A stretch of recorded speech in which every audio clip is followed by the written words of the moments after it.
All right, here's for our final book.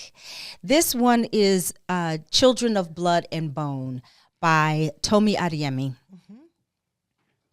I was introduced to this book through a book club.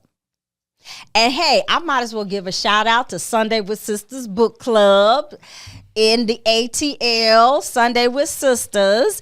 Yes, they introduced me to this book, I don't know, maybe a year or so ago. Why do I feel like I may have read this?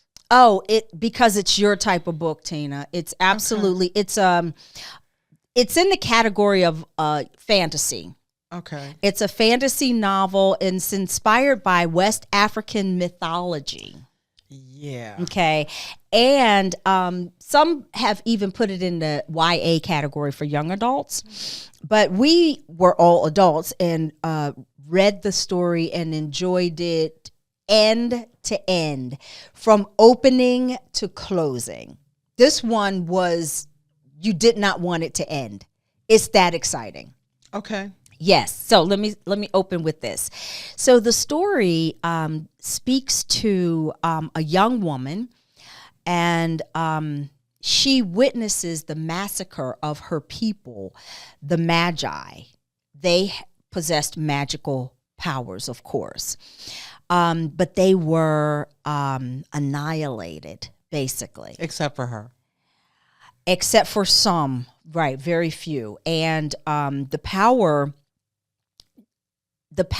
is able to restore and rebuild their community and their world in a way that no other can. In other words, you needed the Magi for a new day.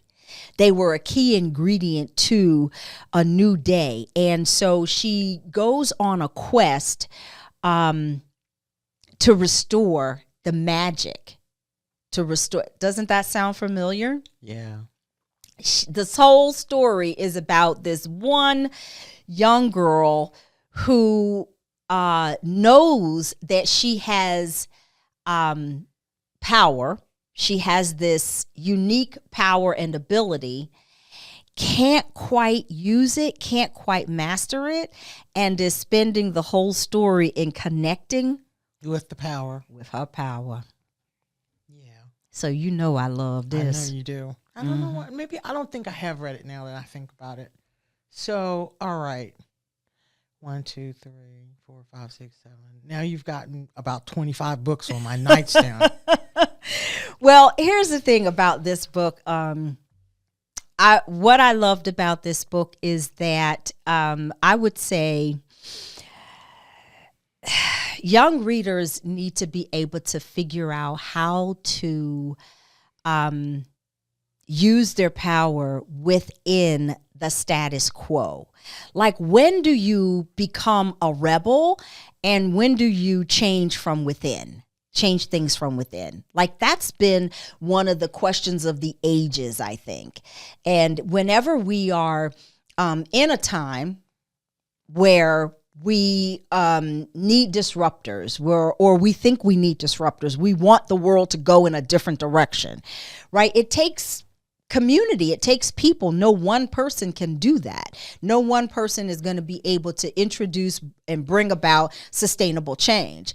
And in this story, she is just one person, but she has to realize that her power has to be paired. She has to have collaborators. She has to have supporters. She has to have people who are willing to go the distance with her, who have something at stake. I mean, all of these are lessons learned. And because it's a novel about overcoming and changing society, and doing it, with just the sheer will, and the limited abilities that you have, I enjoyed it. I thought the social commentary here speaks to so many aspects of just everyday life in the world that we live in, when the world seems to be a little bit topsy-turvy and you want to see a change, you want to see something happen differently. And it seems like it's up to you. It usually is. Tina, are you a change maker? I'm not so much a change maker as I have an invisible soapbox. Okay, tell me about that. You know, the one that I'll whip out Mm-hmm. when I see something that I think needs to be changed. And just stand on it and start yelling. Yeah. Do you remember those guys that would be right there on Market Street and do that? They would stand on the soapbox and talk about the world is coming to an end and we should all repent. That's what it was. Repent, repent. Right. But the way they did it, it made people not want to repent. I was going to say that didn't seem effective. That's a strategy. It really wasn't, because it was judgmental and all of that. But the point that I'm trying to make is we all have the ability, if we are really committed to being who we are and to making change, to stand on a soapbox. Get you a soapbox. Right. Somewhere. Yeah, just make it invisible. An invisible soapbox. Yeah. Well, Okay. I mean, it's more of a mental soapbox. Okay, I will tell you that here's my soapbox. One of the reasons that we're doing Griot Connects is because I feel like I'm standing on an invisible soapbox, meaning I think it's important to amplify voices, to give people an opportunity to hear, right? I'm going to get her name right. The Tomi Adeyemis of the world. Right, but if you did not have that invisible soapbox, yes, then we wouldn't be sitting here doing this. Exactly. That's what I mean. There has to be a soapbox. Someone has to say. Somebody has to start it. That the emperor has no clothes. Well, I'll say that. You always were that person who would say the emperor has no clothes. You have to have that wind beneath your wings, or that catalyst. Yeah. And you are a catalyst. Well, I would absolutely put each of these books into the category of catalyst. I would absolutely say that I would welcome them into the archives of Griot Connects as books that should be read. I'm highly recommending each and every one of them. One, because it will give you insights on how to change the systems. The other, because is a little bit more about personal relationships. So, like direct action.